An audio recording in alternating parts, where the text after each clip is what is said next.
she's got the scoop. The stories, all the latest trends. Mo's got the news, let's hear it. My dear friends, from politics to showbiz, no story's too small. Mo covers it all. She's got the inside call, her voice so smooth, like honey in the summer sun. With Mo on the mic, you know the news is always fun. Mornings with Mo, the best newsy news in the world. With her style so classic and her stories unfurled. From morning till night, she's got us in the know. Turn on your radio, let Mo's newsy news flow.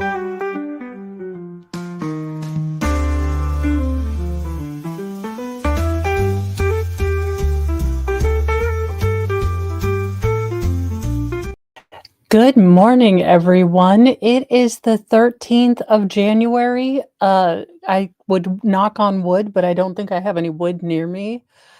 So we are just going to soldier through this Monday together with our fingers crossed and possibly our toes if we are agile.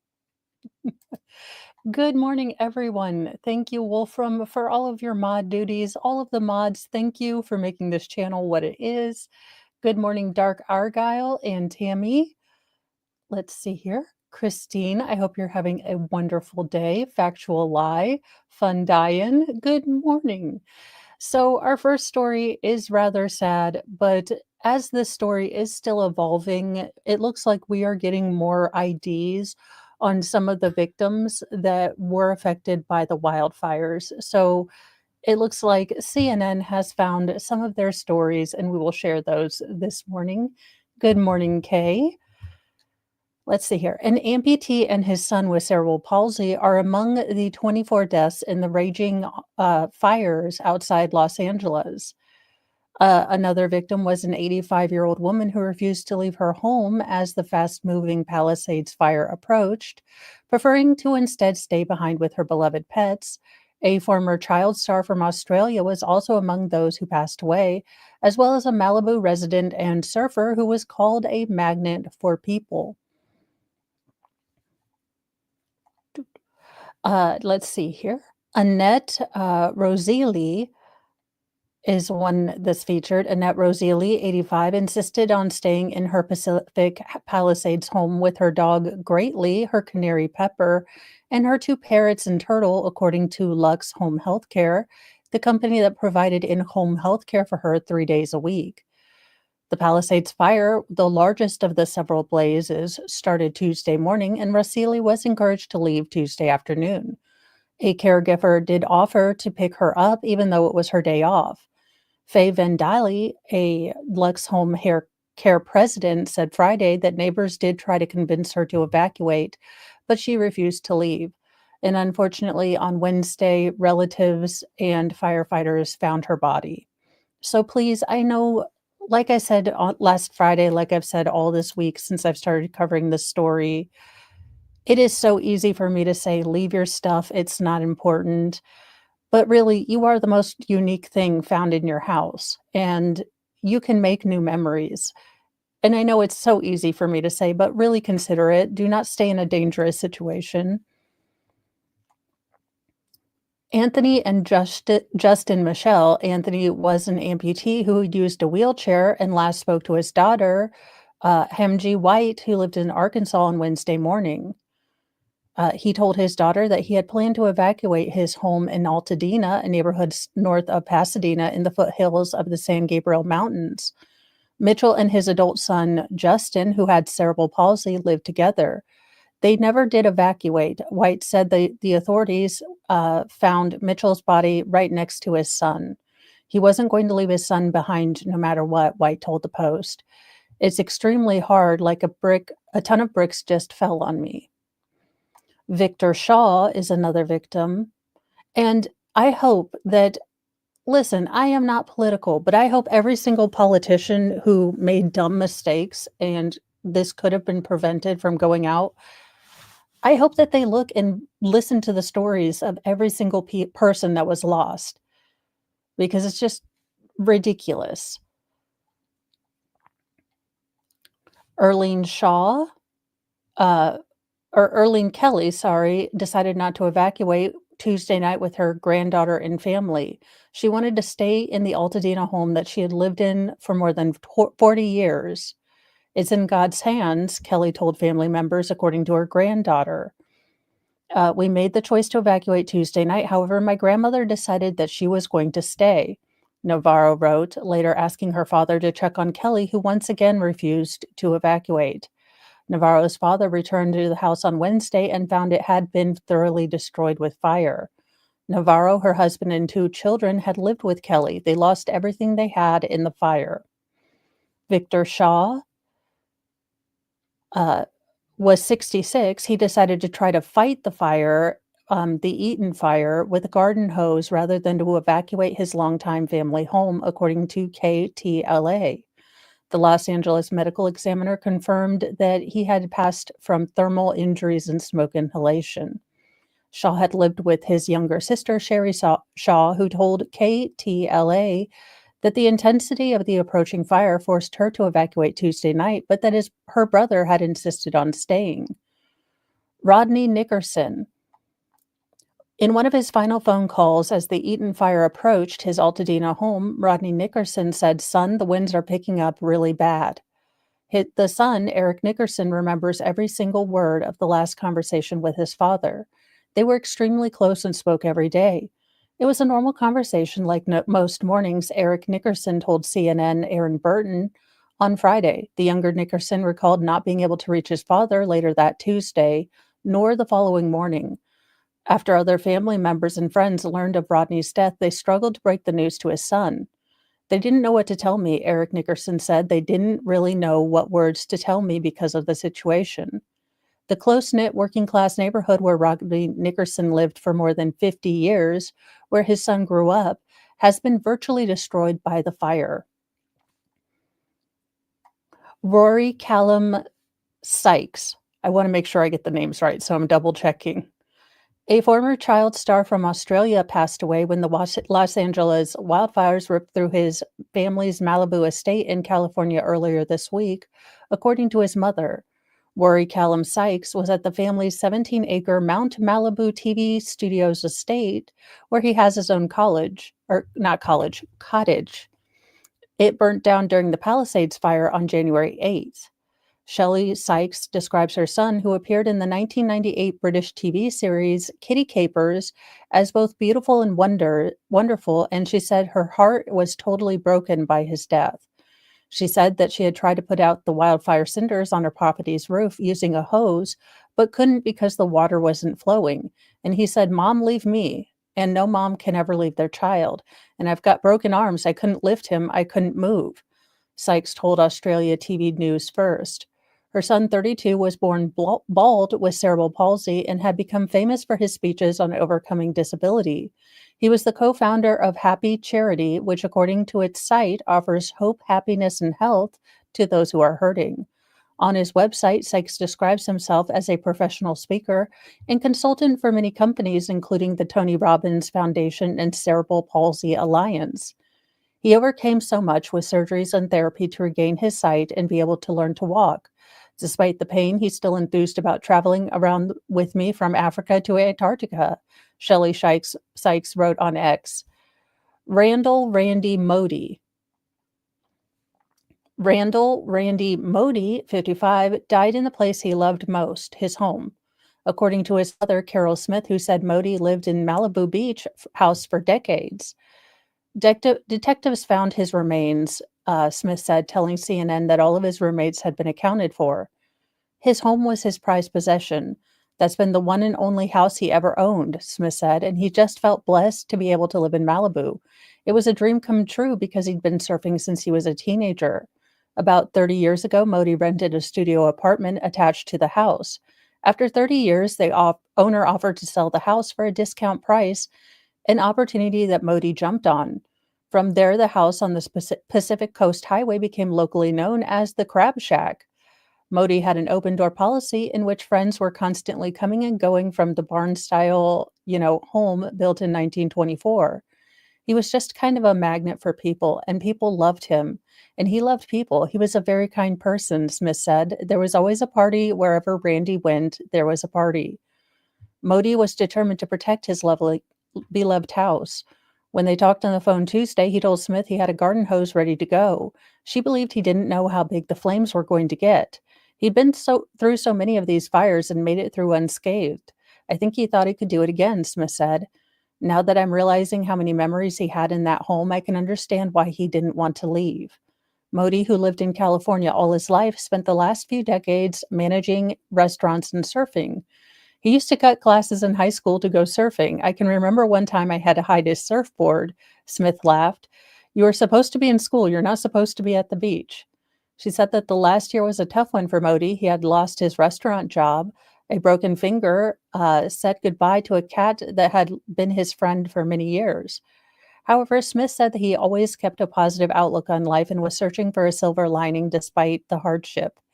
He'd recently even picked up a new kitten. I don't know why that breaks my heart, but all these stories are sad, but I don't know why that new kitten breaks my heart so much. I'm over here like, whew, okay, take a breath. But all these people have a story, and I hope to daggone goodness, God, Bob, the flying spaghetti monster, that every single one of those politicians have to sit here and listen to these stories, because doggone it, this just broke my heart, and I hope they have to listen to it, because if it breaks my heart, it should break their heart even more for all the redonkulous stuff they did. Ugh.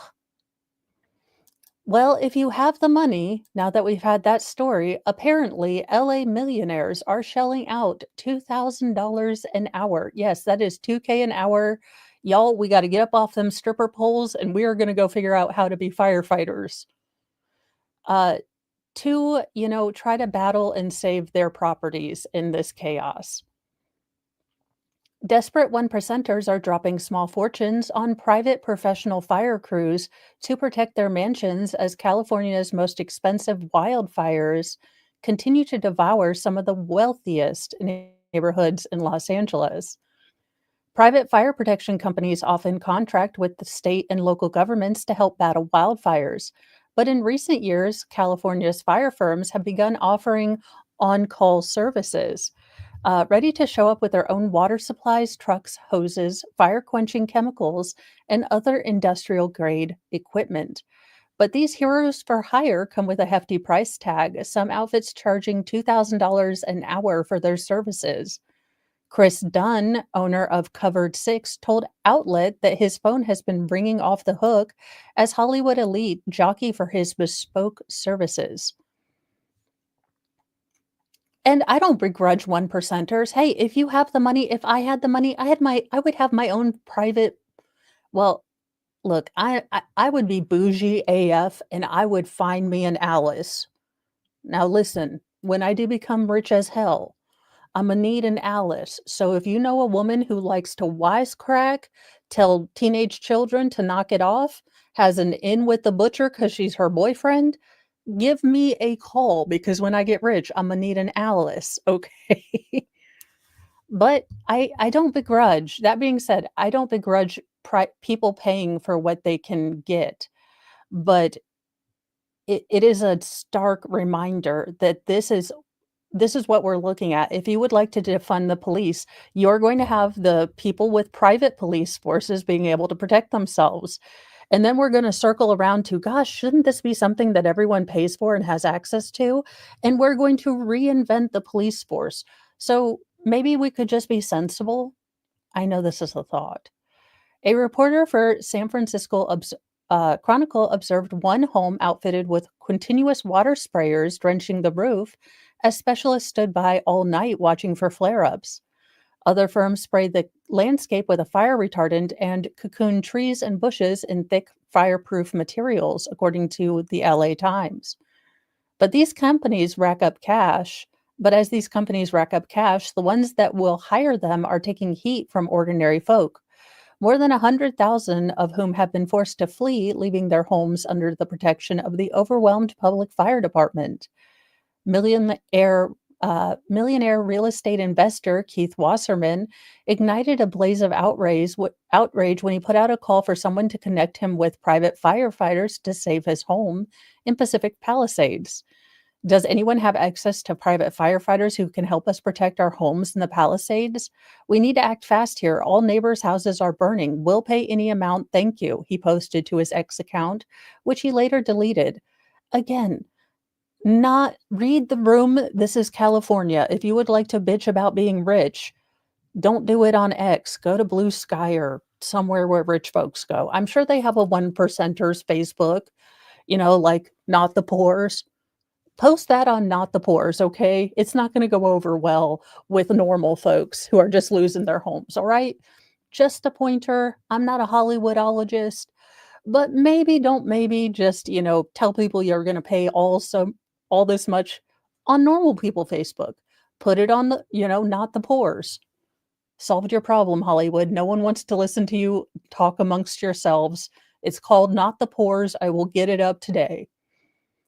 Quote, incredible nerve, commented one critic. His family is evacuated and he's trying to hire private firefighters to risk their lives to save a home he most certainly has insured.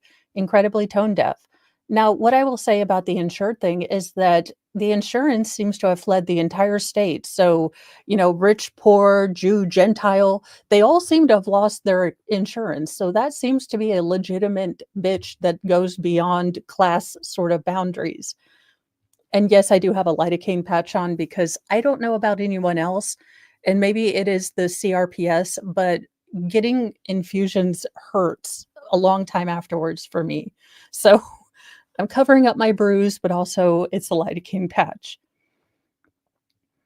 Real estate mogul Rick Caruso, a former water commissioner and outspoken critic of the city's fire response, took similar heat online after the New York Times revealed that he too had hired private muscle to protect his home from the flames. I wish I had private crews to protect my $2 investment in a brokey. All I got was this broken umbrella and this spray bottle filled with tap water, one poster quipped on X. Again, I don't see a problem. If you have the money, it does seem in poor taste, Emily Post style, or I'm sorry, what is it?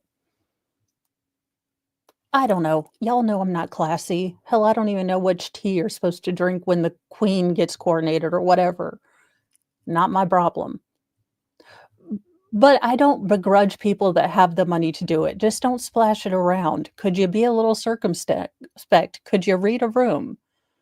And yeah, coffee. The entire state is off tune. What a tone deaf community. Rather than protect the environment they choose to live in, they protect their community. Utterly stupid. They could have funded preventative measures. Yeah, but it's easier to bitch that, some rich guy is going to get a private, firefighter thing. This is all chaff. They are throwing this out because, oh my God, don't look at how this problem actually started. So they're trying to turn us against each other. They could probably have done it in an easier manner, maybe more circumspect. But I don't care if rich people are hiring, their private fire people. They hire private security. They have private chefs. And goodness gracious, I'd be super in shape too if I had a private, chef and personal trainer. I'm going to get right on that.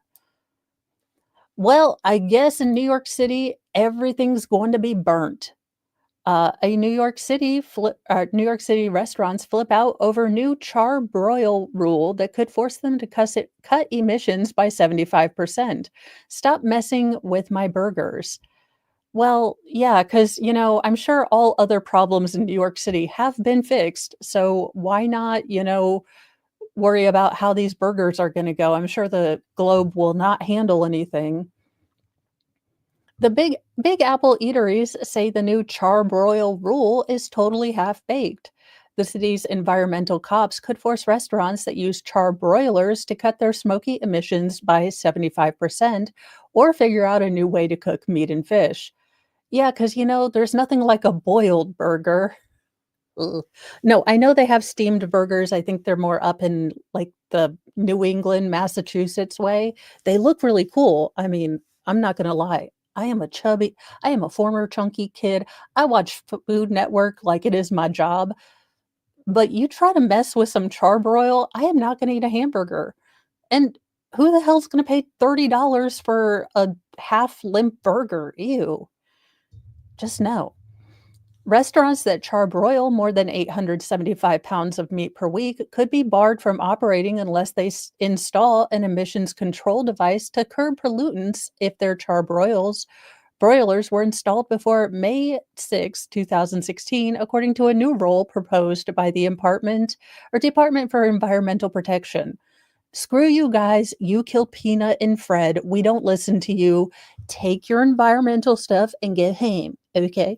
I may have been watching a lot of South Park this week. I may fully channel Cartman, but oh my god, leave the burgers alone.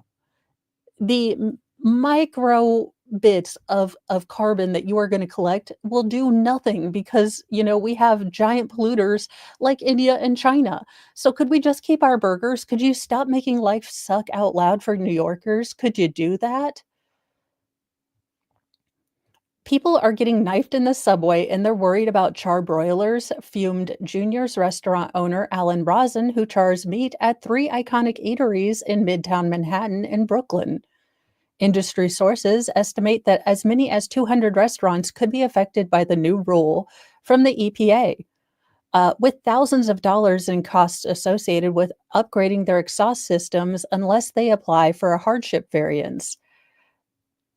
The latest green move follows similar crackdowns on wood and coal oven pizzeries and uh, different things like that. So this is not a new thing. New York has been going after their kind of iconic food culture, basically, for green measures.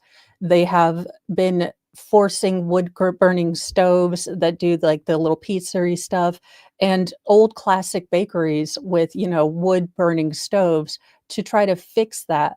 But again, you have people pushing people in front of trains. I don't think we need to worry about burgers. I could be wrong.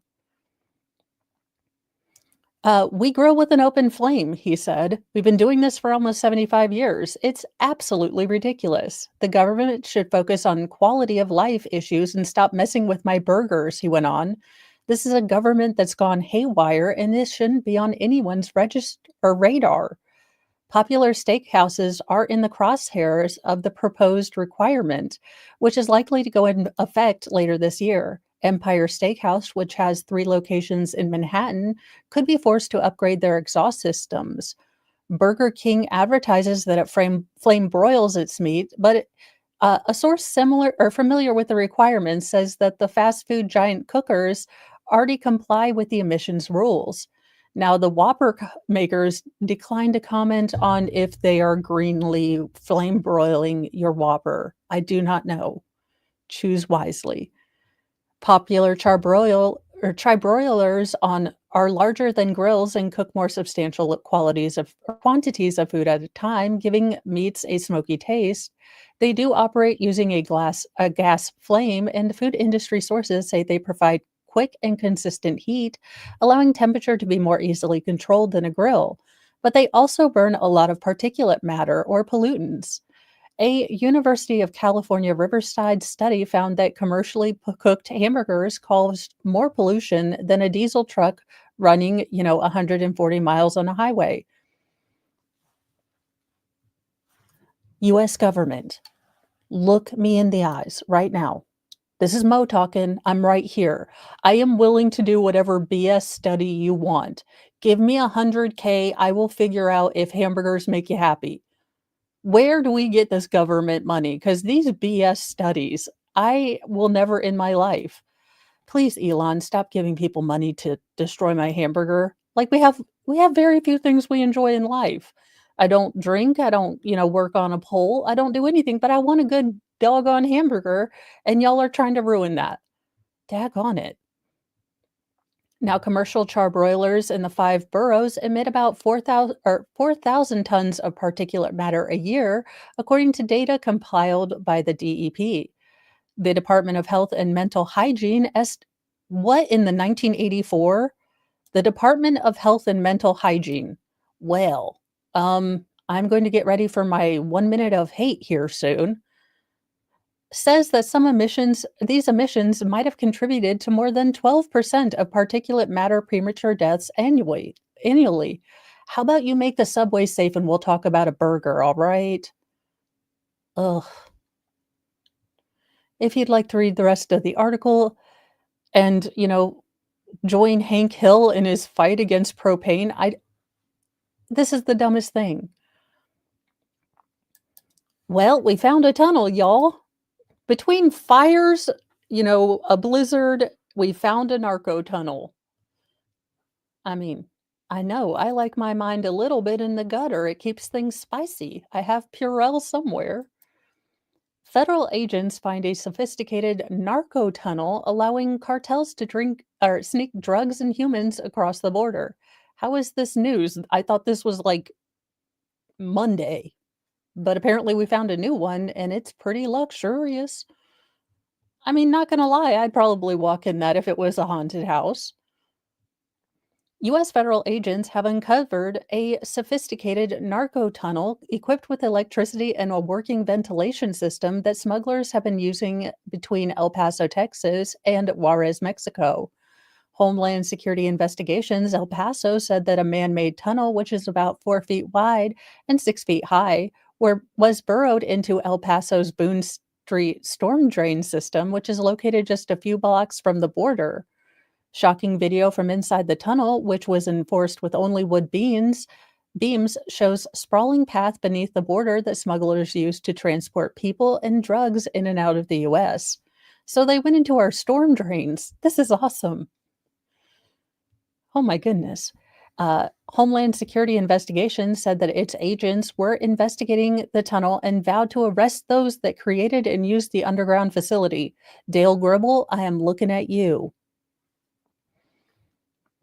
It appears to have been constructed within the last year. Well, good job, Homeland Security. They only got away with it for a year. Doing your job. Quote, transnational criminal organizations mistakenly think that they can avoid detection by moving people and contraband underground. Special agent in charge Jason Stevens said at the statement, the recent discovery is a significant blow to their operations as it highlights our capacity to disrupt their, sophisticated smuggling networks. Well, what are they going to do when they cut that tin can with the string in it? Border Patrol El Paso Sector Chief Anthony Good praised the agents who first uncovered the tunnel Friday morning after removing a metal plate hiding its 3-foot by 3-foot rear entry door. Y'all are telling me there was a thing of plywood out there and everyone's like, I don't know what that is. Should we look under it? And they're like, nah, it'll be fine. That's some sophisticated damn tunneling right there. No one noticed? Doing a wonderful job, boys. Just way to go. Good said the discovery by Homeland Security and Border Patrol was a result of greater probes around the border, with the El Paso border chief also slamming the use of such dangerous paths that could put lives in danger. With our partners, we are committed to investigating these illicit activities and bringing all the perpetrators to justice. Those who endanger lives with these hazardous environments and circumvent the legal pathways into the United States. The discovery of the El Paso tunnel comes after border officials found their third smuggling tunnel in the Arizona-Mexico border area. Well, you got gophers. Now, I got a guy for that, but it's going to cost you. US and Mexico officials have worked together to take down these suspected tunnels into the US, with the Arizona tunnel discovered while it was still under construction in San Luis Rio, Colorado, Mexico. The largest known drug tunnel between the US and Mexico was discovered in 2022, with the tunnel stretching 3/4 of a mile between Tijuana, Mexico and San Diego, California. The tunnel was even equipped with a wet rail system and an elevator, according to US Customs and Border Protection. Well, there you go. Seems like, oh, I just saw something and I didn't even have this pulled up, but I must find it now. This is breaking news. I have to. Welcome to ADHD. But I just saw ruptured breast implant and I was like, And that's the story for America. And ow, my boob is feeling sympathy pain. I'm over here like cupping, the Racco Justice, just feeling sympathy boob pain right here. Youch. Denise Richards ruptured her breast implants during an intense Special Forces challenge. I mean, I think we need to do a Mythbusters on this. How much does anyone have one of those hydraulic presses and then we can put an implant in there and see how much it takes? Y'all know y'all have always been sucked into those hydraulic press, videos. You don't even know why you are watching a Cheeto get crushed by a hydraulic press, but you are there. Let's see how the boobs ploded. Denise Richards knew that appearing on Fox's reality show Special Forces, World's Toughest Test, would push her limits physically and mentally, but she probably didn't realize it would push her boobs beyond maximum capacities. In an interview with Entertainment Weekly, the former Real Housewife of Beverly Hills star recounted how her implants burst after jumping off a bridge during the grueling challenge series. You busted them by falling in water? I mean, did you not pay the extra for the extended warranty? I'm just over here, like, just touching on my boobs, just like, "Ooh, ooh, that" you know how you see guys and they watch a video and someone gets hit in the junk and they do that little, "Ooh, ooh." No, no, no. I'm getting sympathy boob pain right here. Knowing something was wrong with them after the fact, Richards was more concerned about how the bridge jump may affected her 4 repaired hernias. Well, why are your boobs so big you got a hernia, ma'am? There's some questions. I wanted to see a doctor and make sure it was okay to continue with the weight and doing stuff. Richards went on to tell, EW. I wanted to make sure I didn't damage the hernias. I knew the implants and I knew something could still continue with. I was too embarrassed to say anything about those, but it was where I had my surgery before with my hernias that I wanted to make sure. The problem of the boobs remains. Sister, I am right here with you. Boobs are a freaking pain in the butt and the shoulders. I don't know. Richard continued the rest of the time on the show with the rupture and has yet to repair them. Yeah, but aren't you getting all that Stretch Armstrong surgical jelly in your? I mean, okay, question, and I know it would be hard to do this, but could you move that fat to wherever you want it? Like, say your boob explodes, and that's upsetting, but you could move the silicone up to your lips. I'm just asking, putting a shine on this nuclear bomb for her boobs, but who knows? I still have to do a surgery with my implants, the Wild Thing star told Entertainment Weekly. I just haven't had the downtime yet. I'm hoping to do it in a couple weeks, either get them replaced or removed. Whatever I decide to do, the ones that are in there have to come out. So do you have to switch them out like a Sensi pack? What the hell? I mean, to be fair, in Wild Things, Denise Richard was hot enough that I do understand why Charlie Sheen took the bait. Totally get it. But I am still going back to how much pressure was put on those boobs when you belly flopped from a bridge. Having now exited, the special forces thing, she said she made the most of her time on the exhilarating competition series, even staying through an injury.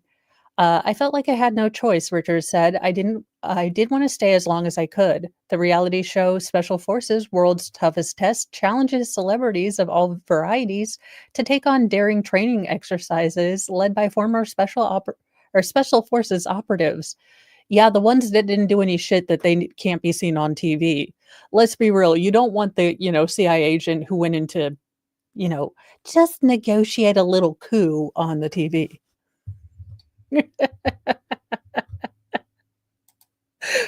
Well, I mean, there's no Hallmark card. I mean, they have a get well card, but I don't think they make a card for sorry you hit the water so hard your silicone exploded. I mean, I'm willing to write it. Ooh, she was in Starship Troopers. But as a fake redhead, I have to pull for fake redhead. Fake redhead was much hotter than Denise Richards, or redhead with curly hair was much hotter. Rico should have gone with ride or die chick that wanted to be in the military, not stick with someone in the Air Force. It's a tale as old as time. We just can't mix. No, I'm just kidding. Now I want to go watch Starship Troopers, if I could say it, rather than the Natalia Grace thing that I was going to look at. But there you go. Speaking of special forces, I actually pulled a non-boob related story, but it looks like Cam Newton did a really good job on this show, and I'm going to have to start watching it because, well, I mean, these people are already athletes, though. I mean, try to get Mo to do something like this, and you're going to end up with a train wreck that you just can't stop watching. ABC, talk to me. I am semi-cripple. I do have a semi-cripple pass. Think of me, ABC, seriously, Mo as special forces. It's gonna be a bunch of crying, cursing, and a whole lot of family entertainment. Come on now.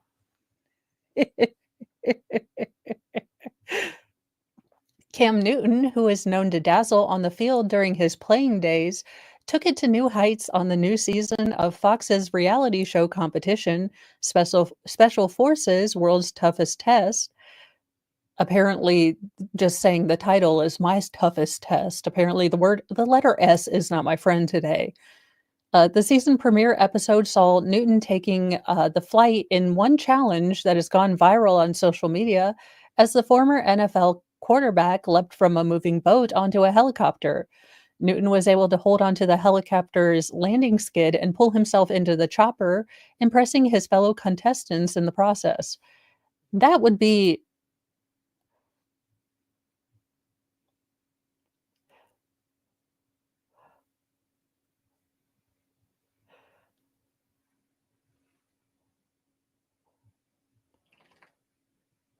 okay. Well, that's badass. You just see Mo full of the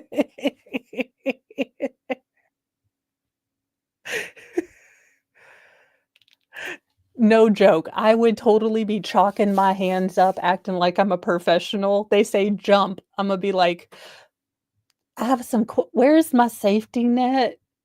I was told I was gonna get a harness and we were gonna CGI this." You bet his implants don't explode.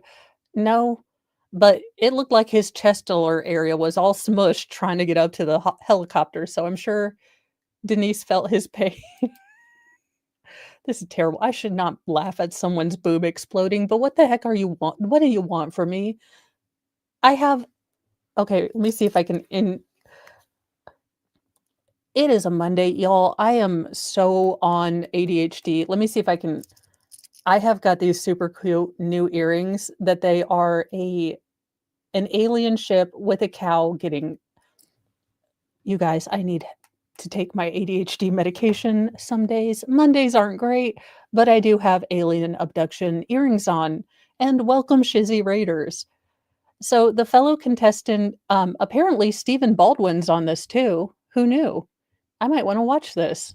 That's it. I have to figure out a Discord night, and we are watching Special Forces on Discord because I need to see the moment when the boob exploded.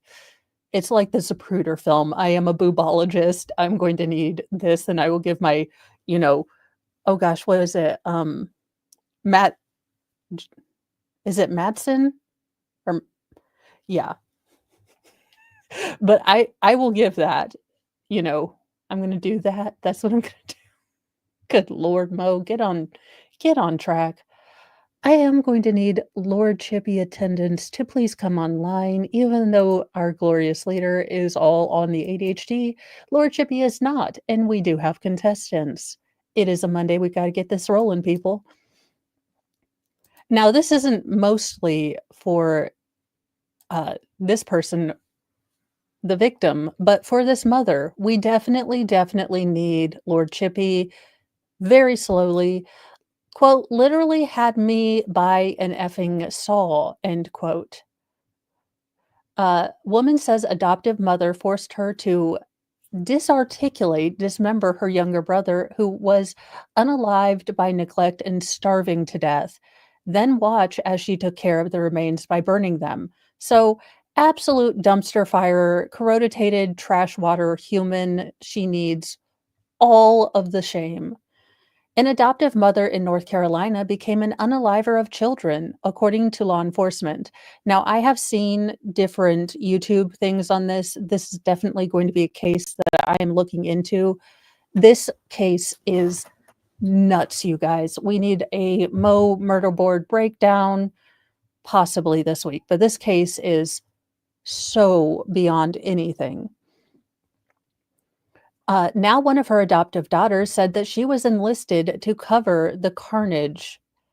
In 2004, June, Avante Devon, 63, was charged with 2 counts of murder in the first degree, concealment of death, felony child abuse, 1 count of kidnapping in relation to the death of Blake and London Devon, the Fayetteville police announced.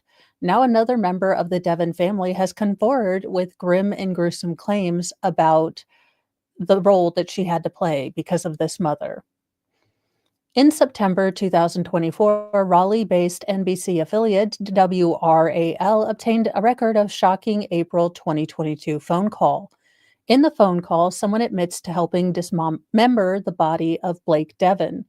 Quote, "She literally had me buy an effing trash can, dude, to effing keep him in there for a month," the caller told the person on the other end of the line.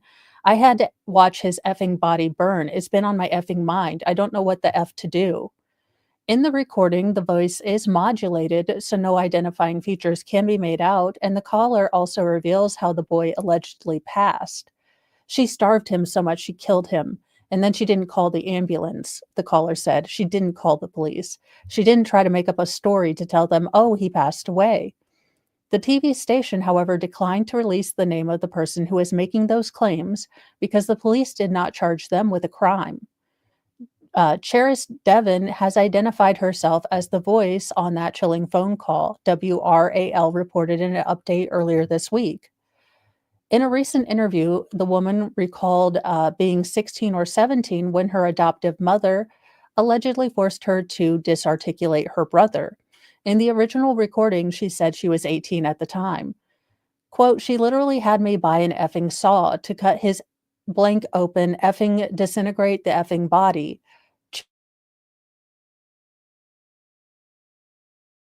Asked her how her mother allegedly forced her into complying with the awful request. "There was no asking," Cherish Jevon told WARL. "There was just, you do it. You're doing it. If not, you're getting in trouble. I'm sitting there as a young child thinking, oh my God, what do I do?" No charges have been filed against the sister, and she suggested that any law enforcement action was unlikely. "It wasn't like I wanted to do it on my own," Cherish continued in the recent interview. "Again, I was forced to do it. Detectives know this. Everyone knows this already. It disgusts me that I can live with myself knowing what I've seen, what I've done, because someone led me on and forced me to do something as a child myself." Investigators believe that Blake was neglected and starved to the point of torture, and eventually his body simply gave out. "We believe he was mentally abused and starved," Sergeant Jeff Locklear said at the time of the defendant's arrest. "His body could not sustain the inhumane treatment. Then Avante developed a plan to hide Blake's remains. She forced another person in the household to participate. Blake was last seen alive in 2017 when he was 10. London investigators say London, so this is the other child, was a teenager when she died and had special needs that necessitated a caregiver. Both of their remains were found inside the barrel. So not only did she unalive one child, but she had another teen child that she just put in a barrel too. So this woman had a conveyor belt, and when these children were no longer, able to sustain the abuse, they went in the barrel. This woman is dumpster trash. And she's excommunicated from human, just no human. Both of their remains were found burned inside a barrel. "I hate you," Cherish Jevon recently said, speaking in apostrophe. "You told me you were my mother. You told me you loved me. You told me that you would be there for me, and you never were." Avante Devon adopted 5 children in total. Those adoptions totaled 3 boys biologically related to one another and 2 girls that were neither related to the boys or each other. So this is an insane case, and I do wanna get into it. Let me write that on my handy dandy notebook of not forgetting things, because I do.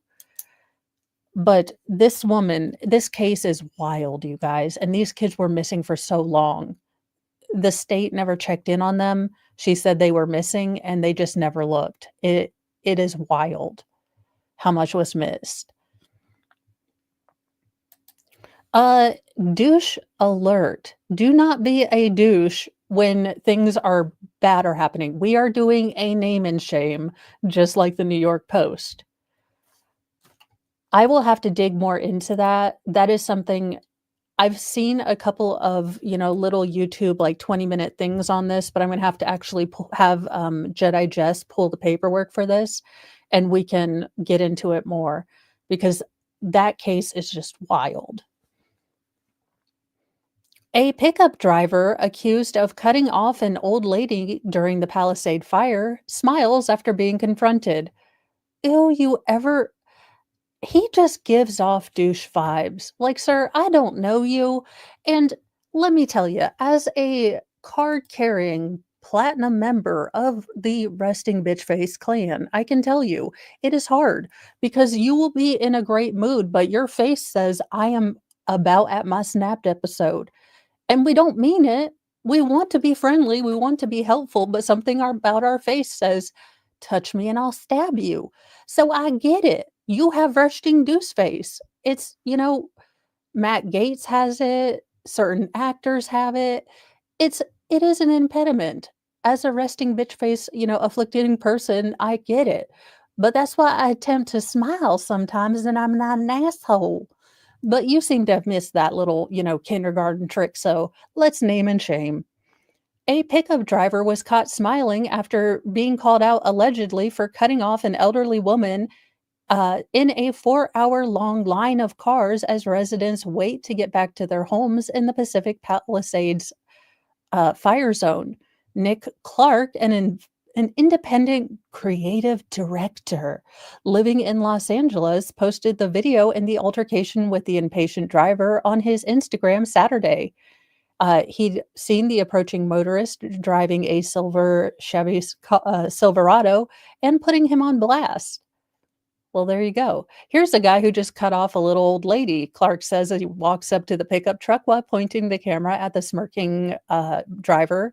The driver, whose window is down, nods and grins at Clark, who first stays silent. "Officers have your Silverado clocked and they're not letting you get in," he says. "Good luck," the smirking unidentified pickup truck driver replies. "Have a wonderful day." "You have a wonderful day," Clark sarcastically snaps back. Ooh, he did the thumbs up. That's my thing. You can't be a douche and do the thumbs up. Like, we need, y'all, this is what we need. We need a horn that's like a humble horn. Now, hear me out.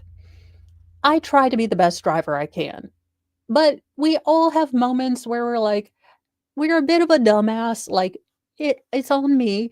We just need a little horn that's like, "Doo doo," like, "My bad," And you just say that when you're like, "Look, I'm sorry, I didn't see you. You were driving one of them toddler shoe cars. How was I supposed to see you? Okay, my bad. Doo doo, my bad." We just need a doo doo button, or "I'm sorry, I was trying to throw a flip-flop back to my children. They were driving me nuts. I just need 5 seconds. I'm sorry I swerved over the line." Doo doo. That's all we need.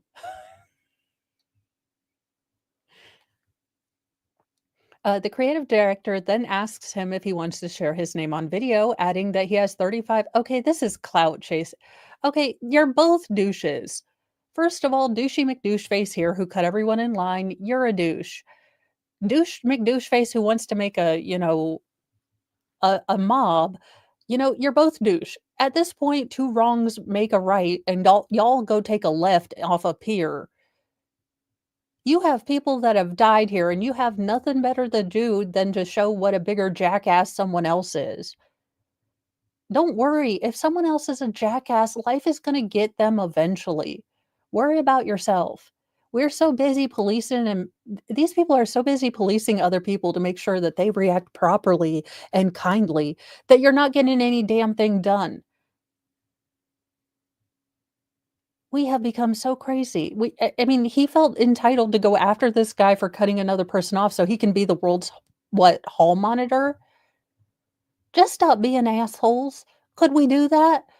Could we, in a crisis situation, maybe just take our heads, give them a firm yank out of said rectum, and act like other people are human and not douche canoes? It's gonna be hard. I know it's California. But I'm asking for a friend. Could you all collectively take your heads out of your rectums? You're suffering from cranial rectitis. The rest of the world doesn't want to see you burn either. We just would like you to take some responsibility. So how about do that? Now, us people in the Midwest and those of us who worked on, farms, we are accustomed to pulling calves.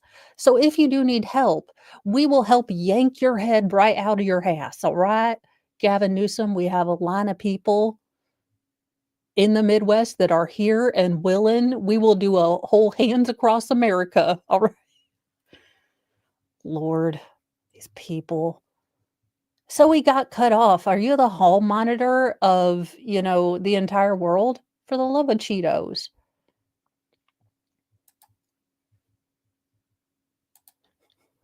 How a quote unquote warrior brain surgeon saved his Malibu street from wildfires and looters. Did he go rooftop?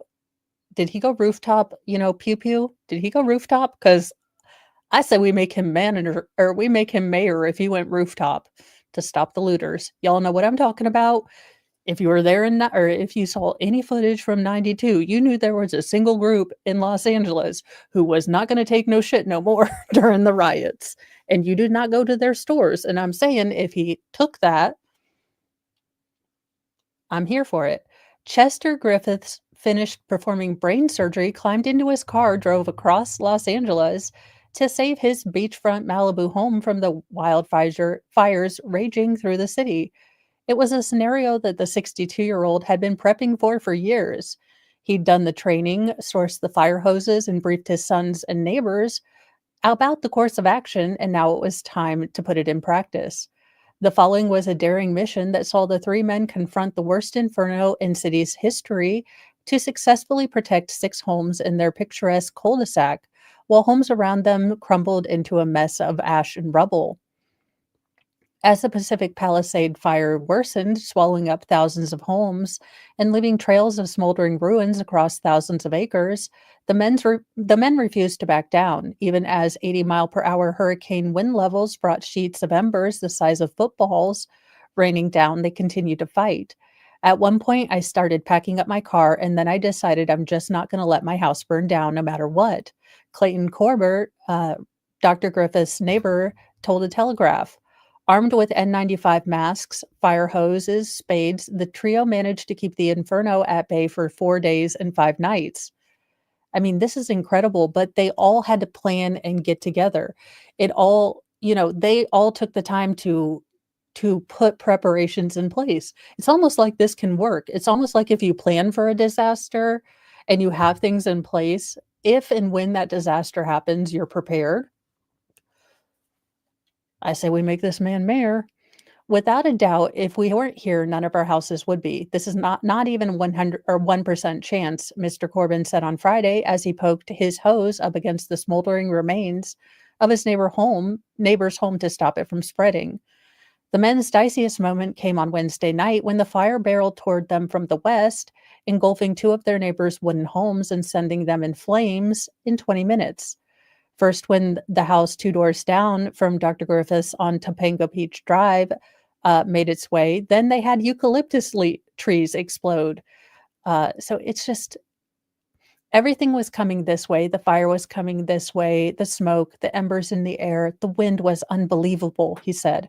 Softball-sized pieces of debris on fire were landing around us. It was almost apocalyptic.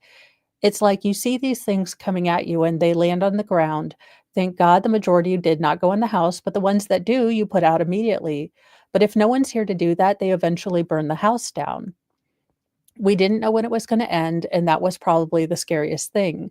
The trio responded by jumping on nearby roofs and spraying the flames using dirt and sand to put out any fires on the ground, but they got blown over several times, buckling under the power of 80-mile-per-hour, winds.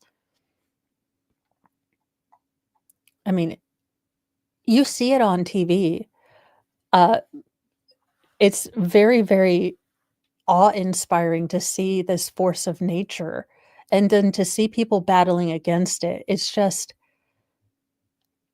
you are never so reminded of how incredibly small and tiny humanity is until you see these big disasters and you see the people, doing all the work, just, ant sizes.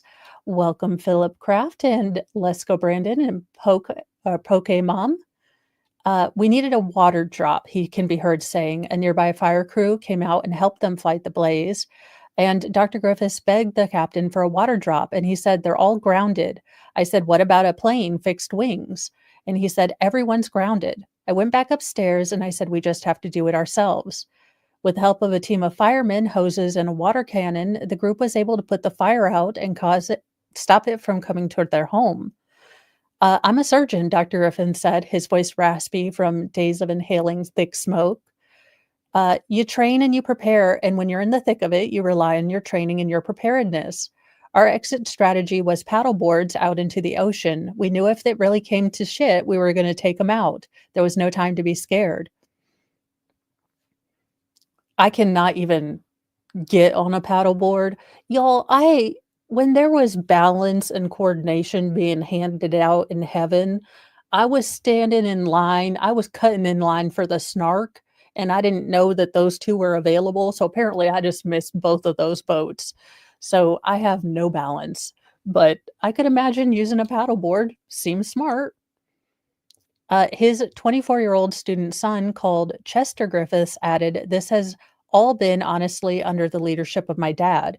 He's been preparing for this for so long. He's a champion and has a warrior mentality. Mr. Cobert hasn't slept in days. Speaking on Friday, he admits he doesn't know what day it is. He doesn't know he was meant to have kidney surgery on January 10th, which he just discovered was today." Look, Mr. Cobert, as a person who deals with this all the time, today is Monday and it is the 13th. Look, I get you, I feel you. After Christmas break and the no time between Christmas and New Year's, we are all trying to figure out what day it is. Just for all y'all, it's Monday. I'm sorry to be the bearer of this bad news. Let's go. I chase them every day. I am a grammar spelling outlaw. I don't mean to be, but there just has to be more than a couple ways to spell grammar.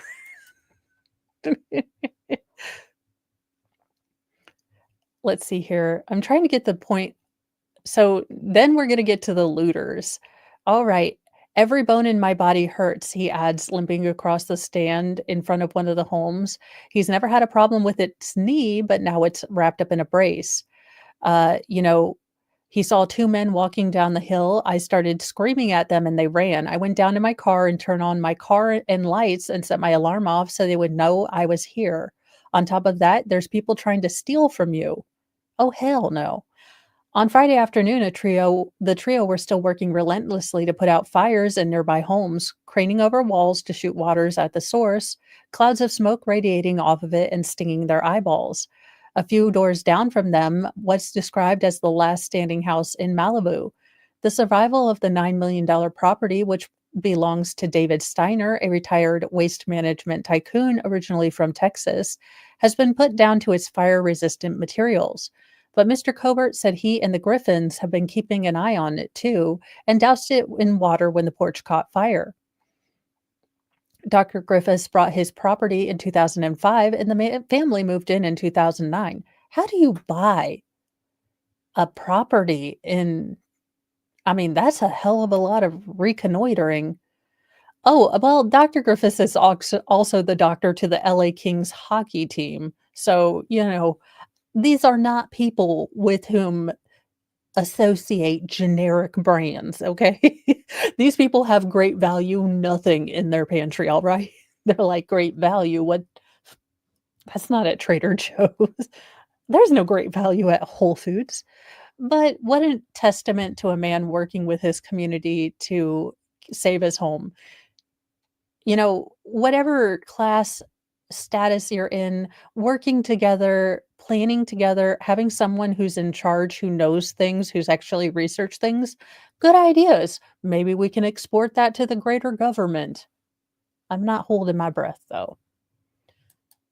Well, that was not on my bucket list. Let's figure out the unusual calls for 911 in 2004. Between a mean cat, a broken wash machine, and a locked phone. Look, a broken wash machine when you have 8 people in a family, that is a damn emergency. Imma need you to send me the Maytag man, okay? Don't ask questions, just send the Maytag man, otherwise we're all gonna be nudist, and look, this body has seen some gravity. You do not want me to be a nudist. Send me the Maytag man. As Jamie says, "Chip chop chip." Police in Saskatchewan, Canada released a list of top 10 reasons not to call 911 based on incidents from 2024, including a person who did not want to clean their room.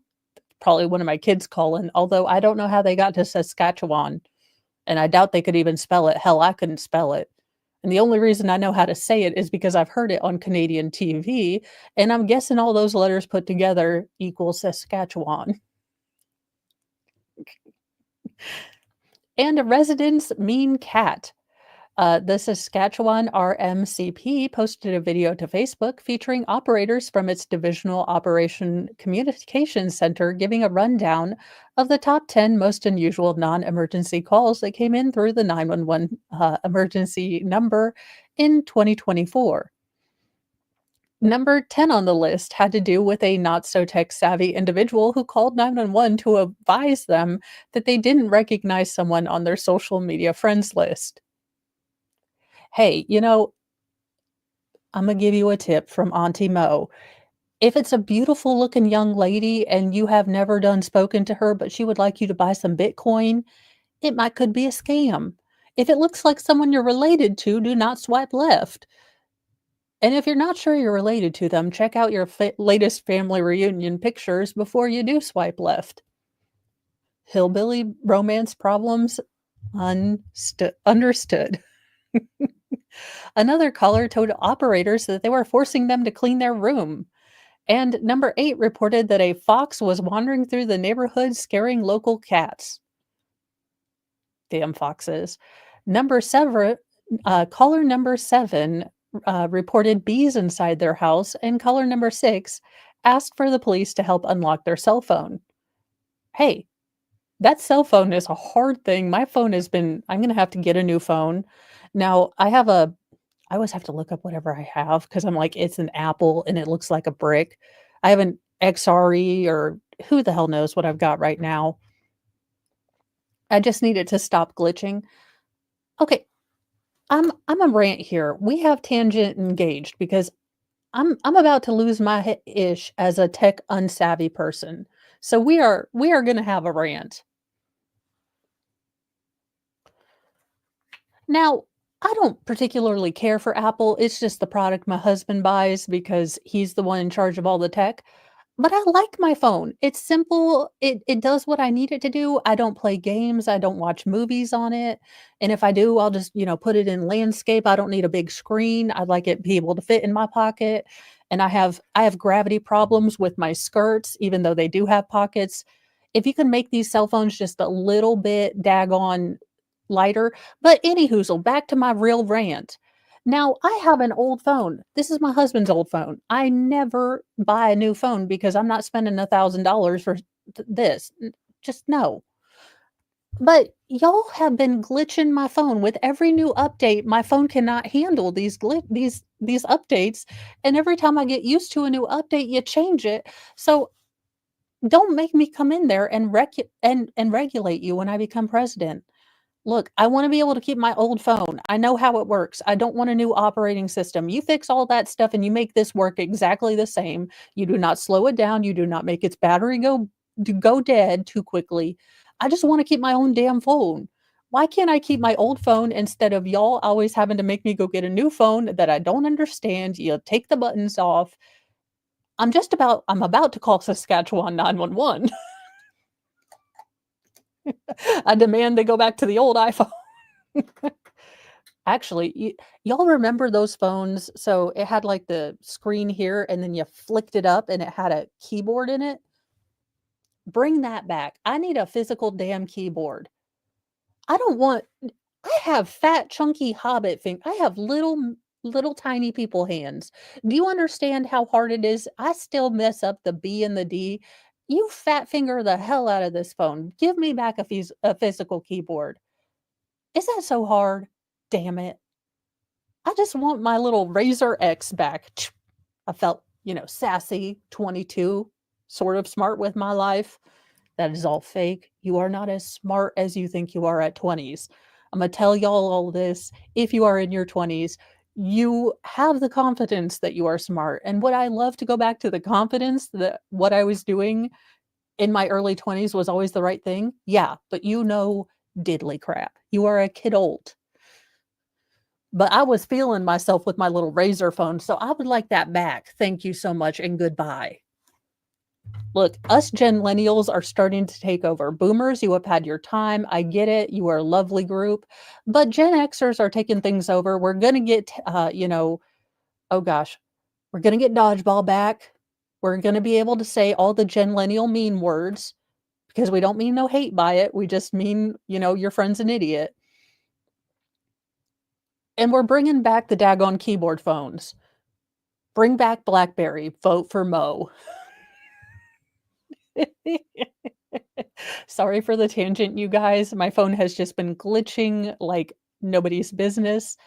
And you guys know I don't do tech. So I'm over here showing Mr. Mo, like, it's glitching. And he's like, okay, well, what phone do you have? And I'm like, a brick one? Like, you bought it. Why are you asking me questions? I just want to get a glitter Sailor Moon case. Will that help my phone work better? Now, that was the face that Mr. Mo was like, you think that getting a Sailor Moon case would make your phone work better? And I was like, look, I am assuming by the demonic energy that powers the phone, it will be combated by that evil energy will be combated by the positive energy of friendship, love, and kindness from Sailor Moon, and it will work. There's a reason Mr. Mo doesn't let me order things because I would buy a light up glitter case just to see if it would work better with my phone. All that being said, now I have to learn a whole new GD phone when we find a new one, and I'm already pissed off about it. Have you guys found yourself becoming more Red Foreman as you grow up? Because I always thought I would be that cool parent, like the hippie parent, like, oh, do what you want. And now I'm like, get off my lawn and I'm going to put my foot up your ass. Always thought I was going to be Kitty. Always thought I was just going to be the drunk mom that's like, I'm red. I am red. I'm like, you're a dumbass. And don't make me put my foot up.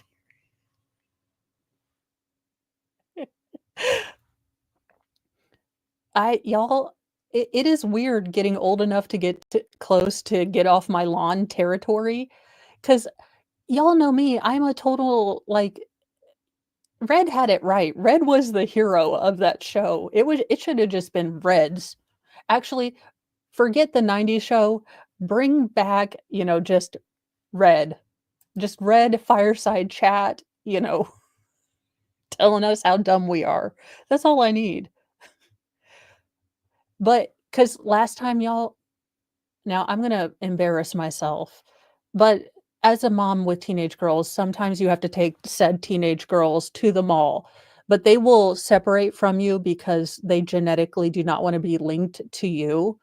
Now, granted, I was wearing my maybe today, uh, or maybe today Satan t-shirt, so maybe with my Pentecostal holy roller skirt. So I'm sure that, they probably wanted to ditch me beyond biological reasons. But I went into Hot Topic, and the first thought I had was, it is so effing loud in here. But I found my Sailor Moon t-shirt and I was getting in, getting out.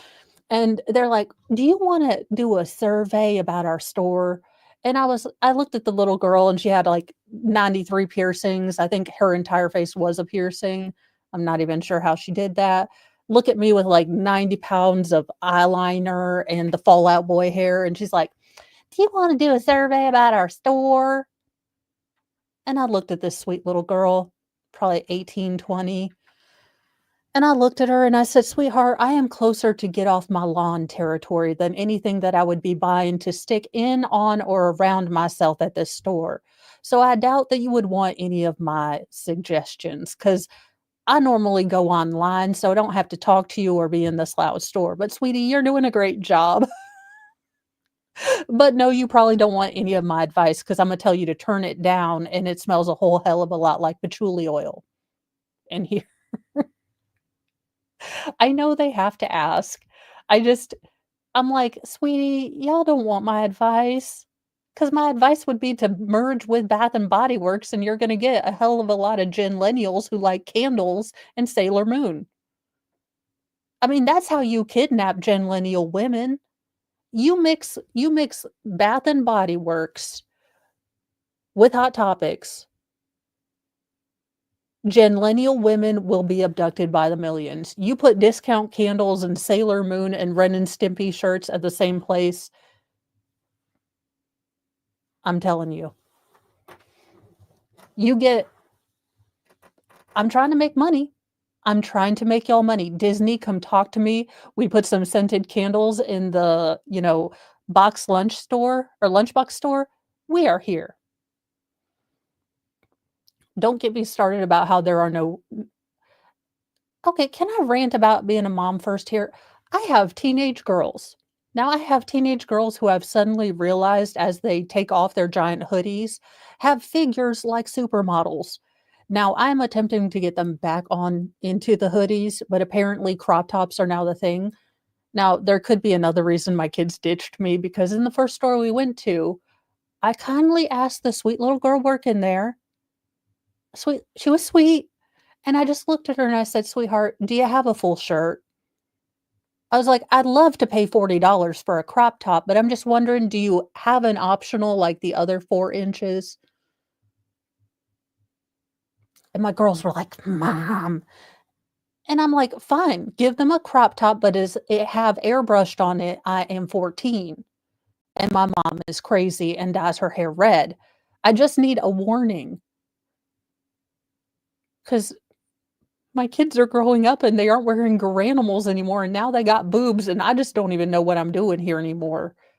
And I'm sending them out to well, I have seen TikTok, and all y'all do is lick ice cream and toilet bowls and do Tide Pods. Someone need to know that my daughter is safe in a crop top. Y'all look, I am sure every generation looked at the next generation coming up and thought, "Well, humanity, we had a good run. I hope the Twinkies and cockroaches do a better job than we did." But, it'll it'll all work out. Let's get back to these calls after I went on my rant about not having my Razor, phone back when I felt cool and, in charge of life. Look, I get it, boomers. I get it. We just wanna go back to when we felt cool and we thought we'd be okay with life. We just need nostalgia and feel okay. Let's see. Number 5 told operators that someone had thrown their ice cream on the ground. Number 4 involved an individual who reported that their cat was being mean and asked for a police officer to come help with the situation. I mean, cats can be assholes, though. Like, Thor will sit down on my chair and he won't let me move him until I physically pick him up. And then he looks at me like I'm the asshole. I'm like, "This is my chair." Number 4 asked for help with a malfunctioning wash machine, and number 2 asked for help with math questions as they didn't want to fail their test in the morning. Look, just circle C. Those scantrons actually pretend you've had really shaky hands if you have a scantron, and then the teacher thinks, you just have a little bit of too much caffeine. And the number one call on the list came from a resident who reported that someone had apparently taken their tambourine during a party. How are we going to do Leonard Skinner without a tambourine? You can't do Sweet Home Alabama without like 18 of your girlfriends up there playing a triangle and a tambourine while you're shoeless. I mean, the mind boggles. So there you go. If you're frustrated with your wash machine, if you have a cat hole problem, do not call 911 in Saskatchewan. And if your tambourine is missing, look, tambourines are only slightly, and I do mean ever so slightly, below recorders in the annoying musical instrument thing. Recorders and those little bike horns are about the same level of aggravating, so those two will be banned. Thank you so much, Marissa, for becoming a member. Well, yeah, the tambourine girl was annoyed. But how much is a tambourine? I mean, was it made by a bunch of I don't know. I'm kind of okay with banning tambourines and kazoos. I'm keeping the musical shotgun though, like for the end of, Devil Went Down to Georgia with the Charlie Daniels band. But I think there's a lot of instruments that have maybe overstayed their welcome. Let's be real. Also, I need a talk boy back.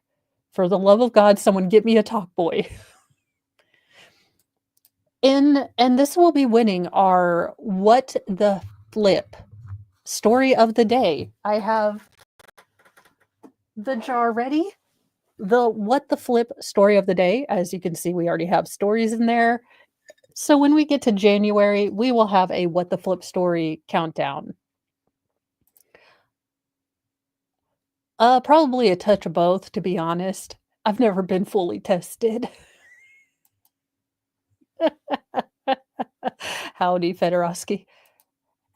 Hey, I transitioned well, and they all sort of had a tangential point, at least in my head. So, y'all, I don't even know what to say to this particular headline, but okay. I paid $17,000 having my ribs removed for a smaller waist. Now I'm making them into a crown. So would that be a standing rib roast crown? I'm just asking for a friend. Are they prime or are they aged because they've been out? I am flippin' pissed off too. Forget your ribs, ma'am. My fallopian tubes have done more work for the world than anyone else. I demanded my fallopian tubes when I got my tubes tied. I wanted to mount them some bitches right next to my fireplace. This chick got to keep her ribs, and I don't get to keep the, greatest fallopian tubes in the world. I mean, they'd just be little itter bitter things in a jar, but I mean, I'd have mounted them and bronzed them. I mean, no joke, 6 kids. My fallopian tubes have done yeoman's work. They deserve praise. The ovaries are over here. What the hell we do? Womb's over here like, I guess she's getting all the credit. So that yes, you heard that right. She is going to make her ribs into a crown. And again, I ask, is that a standing rib roast crown? Asking for a friend. Some people will do just about anything to get their dream body. A trans woman from Kansas City had 6 ribs removed in order to achieve a smaller waist, and now she bizarrely plans to turn her spare parts into a crown. This is scaring me just a bit. Because I have a feeling that my fallopian tubes believe that their work in this world is not done. And they might be regrowing themselves as we speak. I'm gonna need to check this out. Now you've got me scared. Uh, True thing though, y'all, if I ever, and this will probably never happen, as both Mr. Moe and I are spayed and neutered, as Bob Barker always says, spay and neuter your parents. We don't need any more siblings, as my children have often said to me. I am still just saying I want my fallopian tubes and I want to mount them because those heifers did some hard work. Emily James dished out a whopping $17,000 for the elective cosmetic surgery, and she's eager to commemorate the peculiar procedure in the most unusual way. I just, I mean, are you going to paint them gold or, I don't know, bedazzle them? What is wrong with you? I plan on having someone make a crown out of my ribs, James, 27, told Craters News. They let me keep the ribs, and initially I was going to gift them to my best friend.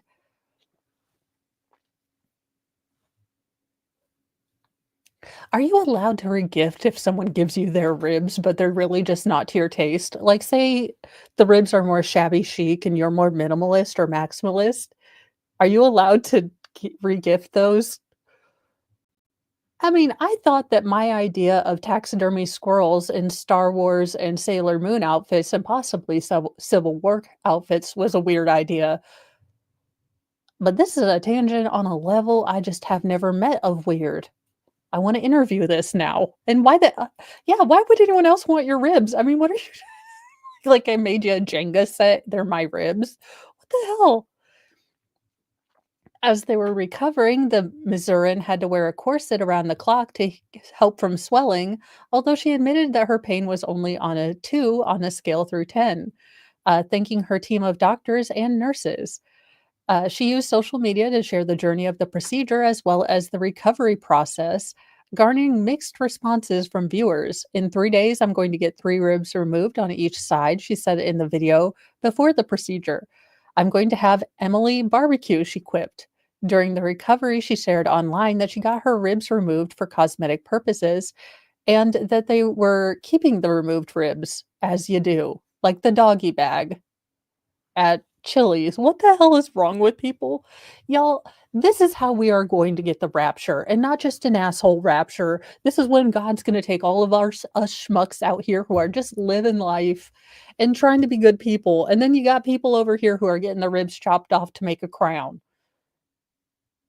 You're making us look bad. Could you stop? Could you turn it back down to 9.5? Do you have to be 11 today? I plan on making them into a crown, she shared. I've had people say that they would make them into a chew toy or boil them down into a broth. Yeah, me soup. What is me soup? I just, I mean, people drink their own pee. Like, I don't, y'all, I'm, I'm struggling with this one. What is wrong? People, the doctors have discouraged eating me soup. Apparently, people can get a lot of disorders from eating people meat. So, I didn't think I'd have to say this in 2025 on a Monday in January, but doctors do not recommend cannibalism. It could be bad for you. Do not, if you remove any body parts from you, make a soup. This has been non-medical advice from Mo. Eating human meat can cause a plethora of disorders that are fatal, so I will not be partaking in cannibalism. Well, would it be youism? I don't know. That's an interesting idea. Having made many jokes and comments about James's strange decision, people have made a lot of things known about these particular posts, but she's ignoring the haters. I mean, yeah, ignore those haters, dang it. Getting my ribs removed doesn't change the fact that I'm kind of loving trans girl. I'm a kind loving, oh, not a kind of, okay, kind loving trans girl, James explained. I know some of your moms walk around with Brazilian butt lifts. Why is this any different? Because they don't keep the butt fluff. I mean, Gladys down the street that got a BBL doesn't keep a little jar with like a sample of the fat to show you. Now, that being said, I am not a hypocrite. Like I said, I would totally bronze the hell out of my fallopian tubes if I could get my hands on them. Mount them on the wall, like heavy lift in 6 kids, the dates and time. I'm just saying. So I kind of get it, but I kind of don't because I thought I was at an 11 crazy with my fallopian tube bronzing idea. This chick has gone to a 32. This is why aliens lock their door and speed past our district. They just do. In our final story, well, boobs are fun, but you don't watch boobs at work. It's a cop story. And it's a Florida story because are we shocked? January 10th, a Florida cop was found watching the cornography, if you will, on his phone when he slammed his patrol car into a vehicle stopped ahead of him. Well, he was watching someone get slammed and he got slammed. I mean, it's kind of poetic. Reality rhymes. Now, he according to Internal Affairs, they accused him of lying about the incident. I can't imagine why. Tristan McComber, dude, you have the worst last name. McComber. McComber. Okay. And you were found two-bitting it when you ran your car into. Sir, quit your life. You're going to have to change your name and move to Guam. Make better choices. Now, at 1:45 p.m., the crash occurred 2 months ago at a Lake County intersection and prompted the cop to resign his post in the midst of an Office for Professional Standards review. Now, Tristan initially offered various explanations for his distracted driving. He claimed to have been on a phone with another officer at the time of the crash and contended that the squad car had mechanical issues. He would go on to claim that he had been exchanging text with fellow officers while driving. Good job. However, investigators reviewed dash cam and body worn footage that contradicted the deputy's story. The video recorded the steers, the cruising, deploying, and McComber telling the 63-year-old female motorist that he hit that my brakes locked up. Now, a Florida Highway Patrol report prepared at the time of the November 6th crash stated that McComber, seen on the right, was inattentive and drove in a careless or negligent manner. The report estimated the damage to the police vehicle at $10,000 and the damages to the 2023 Toyota that he hit to be about $5,000. Now, Tristan eventually admitted that he was on his phone looking at stepmothers getting stuffed into wash machines, as happens normally. Which he further described as pornographic materials like boobs or whatnot. That's usually what I call it. I'm like, honey, you want to see my whatnot? Boobs or whatnot. You're in Florida. Don't women wear bikinis as bras, shirts, and all sorts of things? As for why he said that his car was defective, McComber admitted that the claim was more of a deflection than a genuine reason for the car crash. Look, I'm not going to lie to you. My brakes didn't really slam. I was just right in the middle. Like he had just found stepmom in the washing machine, if you know what I'm saying. The Internal Affairs probe found that McComber was in violation of several professional standards. You don't say, including departure from the truth. This man doesn't even have a passport to get him into the town of the truth. McComber, who became a Lake County Sheriff's deputy in 2021, has not been charged with a crime, but he is no longer a cop. Maybe he's now making his own videos. So there you go. Life lessons for you all. Probably don't eat soup made from pieces that were taken from you in a surgical event. Do not try to belly flop with boob implants. Do not watch porn and drive a police car. These are life lessons that we've learned from the news today. Hopefully, they've started your day off great. I am going to be sending you guys somewhere. It's going to be awesome because I am actually a professional-ish person. In theory. Let's be real. In theory. I can send you to because I think Baker was starting a case today. Oh, it looks like okay, I am going to be sending you to it looks like Emily D. Baker and Lawyer You Know are doing a Diddy and Jay-Z sort of big thing. And then, you guys can go to that. Have a wonderful day. I will see you guys in a little bit. Oh, he is live? I didn't see him. All right. You guys are free to go wherever in the internet you wish. I simply send people places, but you guys are free to go wherever. Thank you so much for hanging out with me through all my tangents and yelling about my phone. I appreciate it so much. Be kind to yourself, be kind to others, but carry a can of bitch fire because kindness does not equal doormat. We are not doormats. We are kind people, but do not take advantage of us. Have a great day, guys. Bye.